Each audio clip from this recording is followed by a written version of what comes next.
Segunda Epístola de Timóteo, de Paulo a Timóteo, capítulo 1, versículo 12. Versículo 12. Eu vou ler a partir do versículo 6 até o 14 e nós estaremos pregando só no versículo 12. Mas para que possamos entender. Segunda Timóteo, capítulo 1, versículo 12. Na verdade, a partir do versículo 6. Por esta razão, pois, te admoesto que reavives o dom de Deus que há em ti pela imposição das minhas mãos. Porque Deus não nos tem dado espírito de covardia, mas de poder, de amor e de moderação. Não te vergonhes, portanto, do testemunho de nosso Senhor, nem do seu encarcerado que sou eu.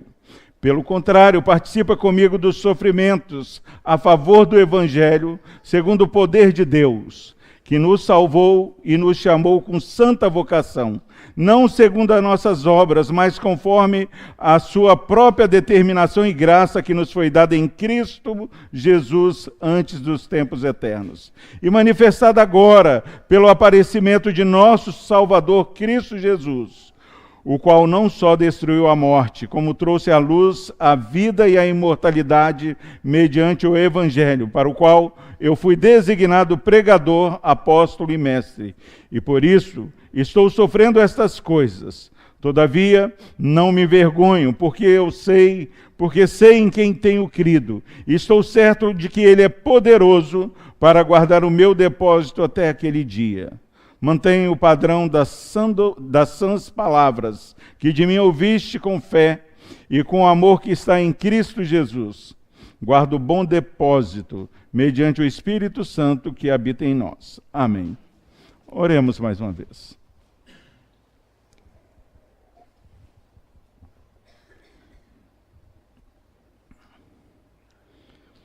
Pai amado, nós louvamos o Teu nome, ó Pai, por tudo que já aconteceu neste culto de adoração ao Senhor, por tudo que já foi pregado aqui nessa noite, ó Pai.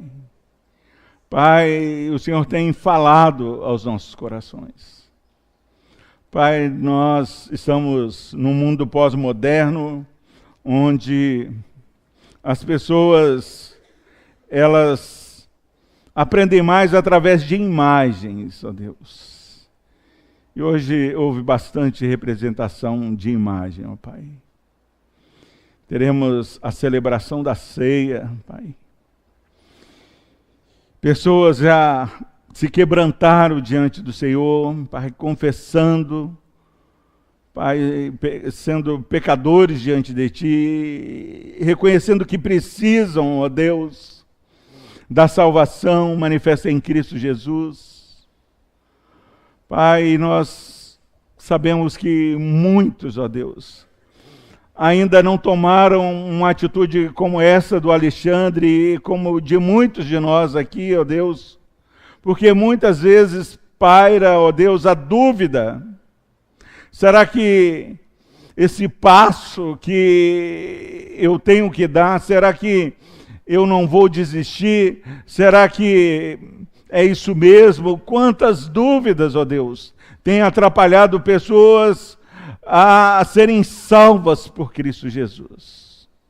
Diz a Tua palavra, Pai, que pessoas diante da revelação da palavra, Pai, através de Cristo Jesus, ó Pai, pessoas se declararam que quase, ó Deus, foram convencidas, ó Deus.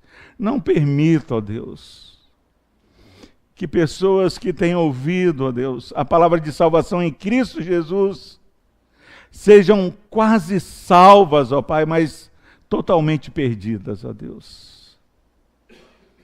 Fala aos nossos corações, ó Deus. Pai, que a convicção de Paulo, ó Pai, possa ser a nossa convicção, ó Deus. Uma convicção, ó Pai, que é tranquila, é calma, ó Pai, porque parte de uma certeza de que não está em nós, ó Pai, mas está na obra de Cristo Jesus. Está no poder que há no nome de Jesus, ó Deus. Tira a timidez, ó Deus. Tira, Pai, as tradições, ó Pai. Quantas pessoas, Pai, como eu vou me portar diante dos meus amigos no trabalho? O que as pessoas, ó Pai, na academia vão falar se perceberem que agora eu sou crente no Senhor Jesus? Pai, é melhor passar vergonha aqui do que passar vergonha no dia da volta de Cristo, onde, ao invés de ouvirmos vinde benditos do meu Pai, ouviremos o apartai-vos de mim que eu não vos conheço, ó Pai. Não nos deixe, ó Deus, perder a oportunidade. Pai, sabemos que temos feito tantos projetos, ó Pai. Temos aproveitado o nosso tempo de tantas maneiras e esquecemos que vivemos, ó Pai, os últimos dias, ó Pai. E já não falta mais nada, ó Deus, só falta Cristo voltar, ó Pai. E assim como nós vimos a grande nuvem de testemunha, ó Pai, que testemunharam de ver Cristo subindo aos céus, Pai, agora todo olho verá Cristo voltando entre nuvens, ó Pai. Fala ao nosso coração, ó Deus. Tira o medo. Dá a confiança, ó Pai, de que é Cristo quem nos salva, ó Deus. Mesmo, Pai, nós reconhecendo que nós não merecemos, ó Deus. Mas o Senhor nos ama com amor eterno, ó Deus. E dá que esse entendimento, ó Pai, da grandiosa salvação, ó Deus, nos anime a fazer como Alexandre. Venham, gente, ver o que aconteceu comigo, ó Deus. Uma história que aconteceu hoje, que tem se repetido na história da igreja, ó Deus. Pai, desperta a tua igreja para estar chamando. Vem, celebre o nome do Senhor. Por Cristo Jesus, nós oramos e agradecemos. Amém. Meus irmãos, nós começamos uma série aí, e hoje vai ser assim, bem rapidinho. O título da série é Deus Pode. Por que isso? Nós vimos lá no Salmo 78 que, a despeito dos grandes feitos do Senhor, o povo havia esquecido daquilo que Deus havia feito na libertação do povo de Deus. E o povo que esquece do que Deus tem feito é um povo que começa a duvidar de que Deus pode hoje fazer grandes coisas. E domingo passado nós vimos a questão, será que Deus pode realmente salvar alguém? E nós lembramos e falamos aqui que essa salvação que aconteceu com Alexandre, na verdade, já foi preparada na eternidade. Não é algo de hoje, mas é uma salvação que desde os tempos eternos já estava preparada. E Deus pode. E a questão é se Deus pode salvar, mas será que Deus pode nos conservar salvos? Será que eu não vou desistir dessa caminhada? Já foi pregado aqui, meus irmãos, que veio um pregador aqui há muito tempo e pregou que Pedro, ele diante da tentação lá, ele caiu, afastou e não adiantou nem a intercessão de Jesus que Pedro caiu. Não adiantou nem Jesus interceder que Pedro caiu. Negou Jesus. Eu não estava aqui, eu não sei se eu era presbítero, o que era, mas dirigi uma reunião de oração, nem sabia disso, e na minha simplicidade, eu preguei no mesmo texto, 7h30 da manhã aqui, dizendo o seguinte, no mesmo texto, se não fosse a intercessão de Jesus, a queda de Pedro seria a última palavra. Mas porque nós temos um sacerdote que intercede por nós, Hebreus 7:25 diz que Jesus vive para interceder por nós. Você está lá distraído e você tem alguém que está intercedendo. Leia lá Hebreus 7:25. Se não fosse a intercessão de Cristo Jesus, e ele fala, Pedro, eu roguei por vós. Se não fosse a intercessão de Jesus, a queda de Pedro seria a última palavra. Então, meus irmãos, quando Deus salva, nós cremos que Deus salva para sempre e que a queda, o desviar, não é a última palavra e nem a última cena na vida dos eleitos por Deus. E esse texto aqui diz o seguinte: eu estou sofrendo essas coisas, todavia não me envergonho. Ele estava preso, porque eu sei em quem eu tenho crido e estou certo de que Ele é poderoso para guardar o meu depósito até aquele dia. Então, como Deus pode realmente nos conservar salvos? Ele nos salva e nos conserva salvos até o dia de Cristo Jesus. Como isso acontece? A doutrina é a doutrina da perseverança dos crentes. A perseverança dos crentes. E N pessoas, N igrejas não acreditam nisso. Não acreditam, mas nós cremos.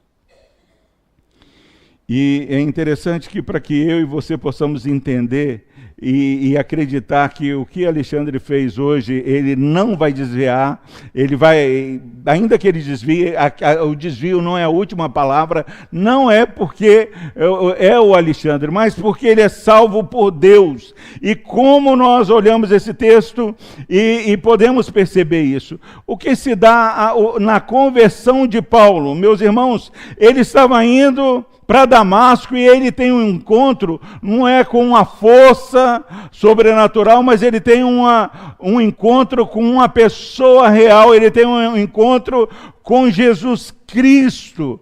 A pessoa que é salva não é salva por uma força cósmica, não é salva por um bom procedimento, mas há um encontro com alguém. Ele ouve a voz de Cristo Jesus. É um encontro pessoal. Então, em nome de Jesus, eu sei que Deus, além de salvar, Ele nos mantém salvos, porque esse encontro envolve a pessoa de Cristo Jesus. A salvação, meus irmãos, é o resultado de uma relação pessoal com Jesus Cristo. Nós precisamos, em nome de Jesus, cada dia mais buscar, meus irmãos, um relacionamento de andar com Deus, de sentir que há um Deus entre nós e termos reverência nessa caminhada. Atos 4:12 diz: não há salvação em nenhum outro, pois debaixo do céu não há nenhum outro nome dado entre os homens, pelo qual devemos ser salvos. Quem tem o Filho, 1 João 5,12, tem a vida, e quem não tem o Filho de Deus não tem a vida. Então nós cremos, meus irmãos, que a salvação é algo que é conservada por Deus, porque envolve a pessoa de Deus, a pessoa de Cristo Jesus. Ela envolve um plano, um projeto de Deus, meus irmãos. Deus amou o mundo de tal maneira, nós lemos lá que enviou Cristo Jesus. E agora todo que crê em Cristo Jesus, ele não perece, mas tem a vida eterna. João 3,36 diz: quem crê no Filho tem a vida eterna. Já quem rejeita o Filho não verá a vida, mas a ira de Deus permanece sobre ele. Então, em nome de Jesus, é uma segurança, porque envolve a pessoa de Deus, envolve o plano de Deus, onde, se você recebe a Jesus como Senhor e Salvador, quem crê no Filho, não é crer no pastor, não é crer na igreja, não é crer em nada mais. Crer no Filho tem a vida. Quem rejeita o Filho não verá a vida, mas a ira de Deus permanece. A salvação, ela só se dá através da fé em Cristo Jesus. E a fé, meus irmãos, ela precisa ser definida como confiança, como uma entrega. Ela precisa ser envolvida como um culto racional, onde nós entregamos a nossa vida. Alguém chega e se ajoelha, e o sinal de ajoelhar é o sinal de reconhecer que nós não somos nada e vivemos numa sociedade onde as pessoas declaram que você é o cara, você é todo especial, você na verdade é como ouro puro de Ofir, mas nós reconhecemos que nós só somos isso em Cristo Jesus. E nós precisamos receber a Jesus, entregar a nossa vida completamente para Jesus Cristo. Paulo, ele estava preso, mas estava alegre porque ele estava ali pelo envolvimento a serviço do Senhor. E diz, meus irmãos, aqui esse texto, Paulo falando: e por isso estou sofrendo essas coisas. Não me envergonho, porque eu sei em quem tenho crido. Não significa, meus irmãos, que você crê hoje e amanhã você pode crer menos. Já falamos aqui que é algo que nós precisamos continuar crescendo na graça e no conhecimento. É algo atual. Eu criei no passado e preciso permanecer crendo. E muitas vezes, quando nós fazemos uma reflexão,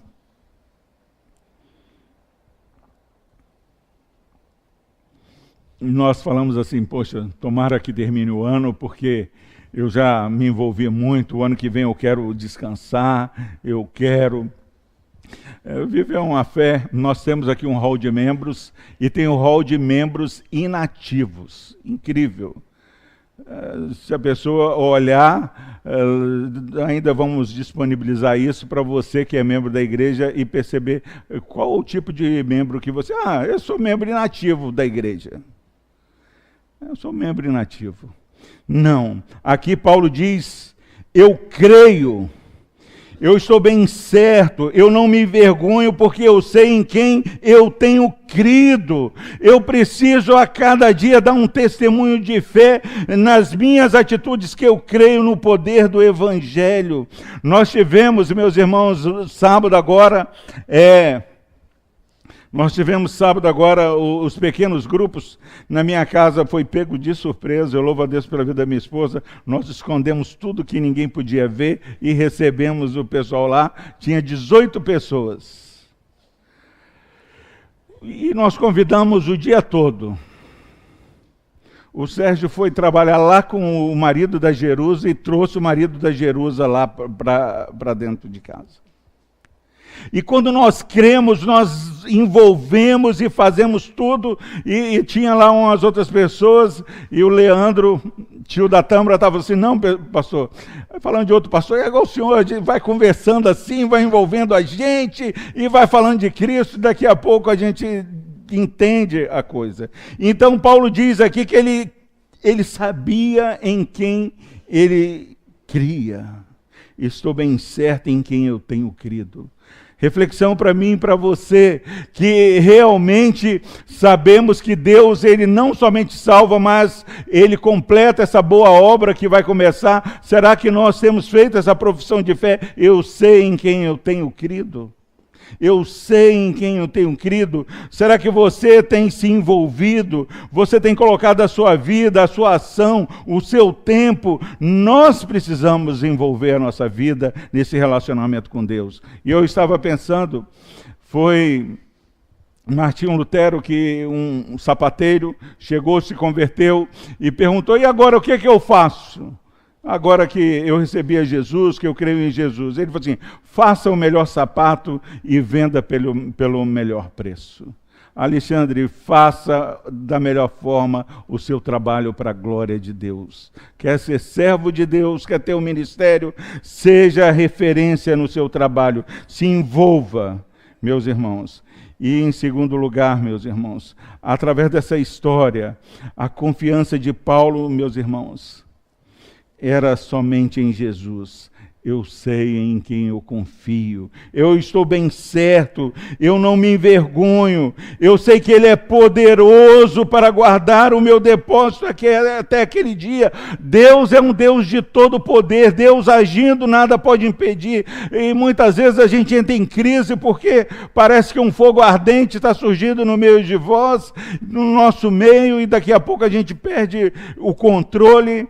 Eu estou com meu pai internado, a minha sobrinha ganhou neném, a Cláudia teve que dormir, e daqui a pouco eu estava falando assim, Cláudia, não tem mais agenda, a gente não pode falar assim, amanhã eu vou fazer isso, e a gente perde o controle e parece que está ruim, mas quando nós sabemos em quem nós temos crido, nós estamos na prisão e fazemos uma declaração de fé, porque a nossa confiança, ela permanece com base não no momento em que estamos vivendo, nós cremos que Deus faz.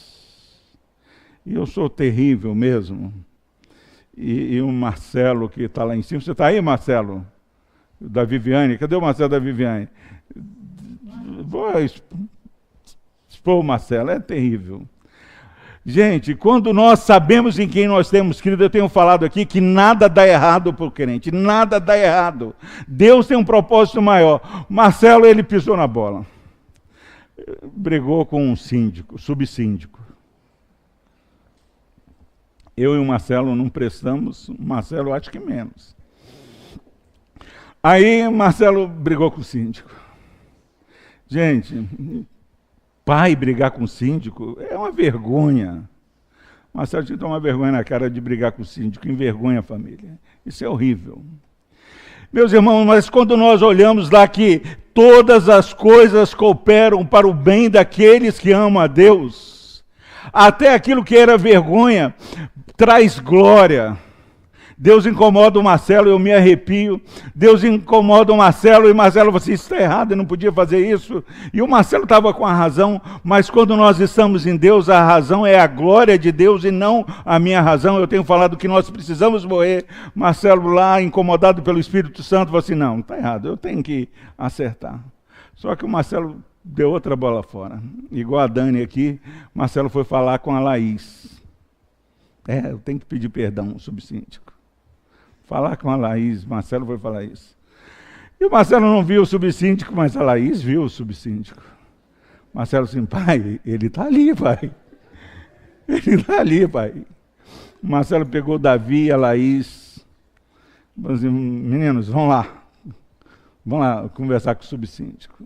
E chegou lá e falou, me perdoa, me desculpa, eu errei. Eu pisei na bola. E eu gosto do Senhor. E Deus, e Marcelo diminuindo, e Deus e sendo engrandecido. Marcelo pode teorizar N coisas, mas jamais os filhos dele vão esquecer essa atitude de humildade. O Marcelo, ele diminuiu, e Filipenses 2 diz que nós devemos ter o mesmo sentimento que foi de Cristo, que se humilhou, mas Deus o exaltou. Marcelo se humilha, mas sai engrandecido, com 2 filhos, com orgulho do pai. E que vão repetir, porque o que a criança vê, a criança faz.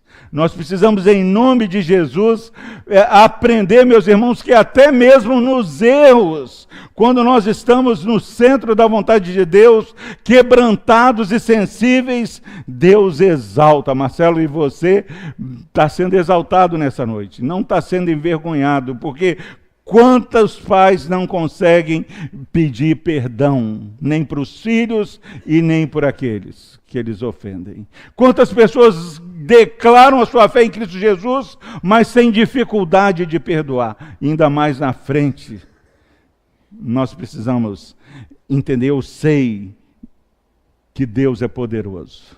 Eu sei que Deus é poderoso. Eu posso me humilhar, mas eu estou me humilhando diante de Deus e Ele vai me exaltar.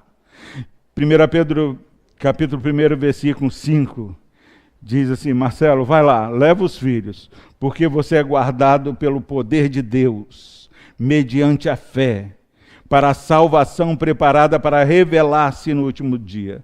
Nós precisamos ir confiantes, porque nós confiamos na pessoa de Deus, no poder de Deus. nas promessas de Deus, meus irmãos. Eu sei que não é porque eu vou acertar todas, mas Deus tem uma promessa que a salvação não é porque eu não vou ofender alguém, mas é pela graça que eu sou salvo mediante a fé. Isso é dom de Deus, não é meu. É algo eterno, é algo por presente, é uma salvação que Cristo dá e nunca, se você olhar a palavra toda, diz que não há a menor possibilidade de ser revogada. Spurgeon, já falei, ele diz que se Deus fosse salvá-lo depois que ele nasceu, ele jamais seria salvo. Ele, nascendo, ele não fez nada para ajudar. Nós não fazemos nada para ajudar. Agora não há mais nenhuma condenação, meus irmãos. Nós podemos andar sem máscaras. Quantas vezes as pessoas têm dificuldades de entrar e receber a Jesus, porque aquilo que os fariseus faziam no passado ainda acontece hoje. A pessoa vem em 3 trabalhos na semana e já começa a olhar e fala assim: cadê o outro? Não estou vendo outro. O último que me falou isso aqui, você, poxa, mas só tem uma semana que você está vindo, você já está procurando outro?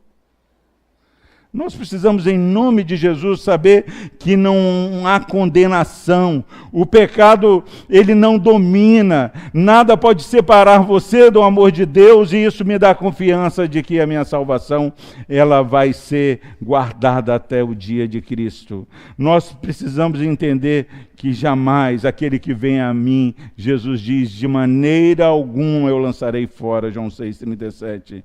E você, meus irmãos, não precisa de entrar no ventre da sua mãe. Você precisa nascer do Espírito Santo. E como isso se dá? É como o vento, você não consegue controlar o vento. Você não consegue controlar o Espírito. Você precisa perder o controle da sua vida e deixar que o Espírito Santo domine a sua vida. E, em último lugar, meus irmãos, Paulo, ele sabia que ele tinha um relacionamento com Deus. Ele encontrou, foi com Deus, não foi com a força. Ele tinha uma confiança na pessoa de Cristo Jesus. E ele tinha um compromisso. Às vezes há uma dificuldade para falar, aquele que é salvo para sempre, porque as pessoas vão folgar, as pessoas vão, se é de graça e se eu não perco, agora eu posso dar uma pausa aqui e começar só lá daqui a 20 anos. Não, Paulo, ele tinha um compromisso. Ele sabia que Deus ia guardar toda a entrega dele. Ele entregou em primeiro lugar a alma dele. Deus quer em primeiro lugar, ele não quer o seu trabalho. Ele quer a sua vida. Ele quer que você chegue aqui e deposite a sua vida. Quantas vezes a gente ouve as pessoas, eu vou parar de fazer isso porque eu não gosto disso. A vida não diz respeito ao que você gosta, mas o que engrandece a Deus, qual a atitude que vai engrandecer a Deus. E ele confiou a sua alma eterna a Deus. Ele sabia, ele estava disposto a deixar que Deus dominasse a vida dele e que a alma dele estaria segura em Cristo Jesus pela fé. Será que você tem entregado a sua alma? Gente, entregar a alma é algo de confiança. Quem entrega a alma, entrega tudo, tudo é do Senhor. A pessoa agora sabe que a grande questão das pessoas preferir a evolução do que a criação é porque o Criador tem direito sobre a criatura. Agora você saber que você evoluiu de uma ameba, você faz o que você quiser. Agora, se você reconhece que você foi criado à imagem e semelhança de Deus, que Deus colocou você para ser vice-regente, para cuidar, para ser mordomo, você vai saber que a sua vida e nada que você tem é sua, mas tem que ser gerenciado para a glória de Deus. Ele entrega a sua alma, ele se dispõe ao serviço do Senhor, uma entrega total. Depois você está salvo, legal, mas aquele que entende que é salvo por Deus, ele se entrega, ele vive para a glória do Senhor. Ah, domingo não, todos os dias são sagrados. Eu vou ser tão para a glória do Senhor na segunda quanto no domingo. Quantas vezes nós, quando chegamos em casa, tiramos a máscara e já não temos respeito com os nossos filhos, não temos respeito com a nossa esposa, com o nosso esposo, com os nossos colegas. Nós precisamos, em nome de Jesus, entender que Paulo entregou a alma dele e se dispôs ao serviço do Senhor. Algo de maneira total. A salvação, ela é perfeita, vai durar a eternidade, mas exige uma entrega total daqueles que recebem a salvação em Cristo Jesus. Nós amamos a Deus. As pessoas precisam ver que você ama a Deus. E o Alexandre precisa baixar a bola, ele demonstrou demais que ama a Deus, vem todo mundo, mas Deus nos amou primeiro. Sempre Deus fez primeiro. Então aquele que se gloria precisa gloriar no Senhor. E diz, meus irmãos, que essa salvação é tão maravilhosa e vai ser eterna, porque se fosse diferente, se a nossa esperança se limitasse a essa vida, nós seríamos miseráveis, infelizes, os mais infelizes de todos os homens. Então, é um relacionamento que começou na eternidade e vai terminar na eternidade, ou seja, não vai terminar. Entregue a sua vida ao Senhor. Eu sei que eu estou sofrendo essas coisas, todavia não me envergonho, porque eu sei em quem tenho crido.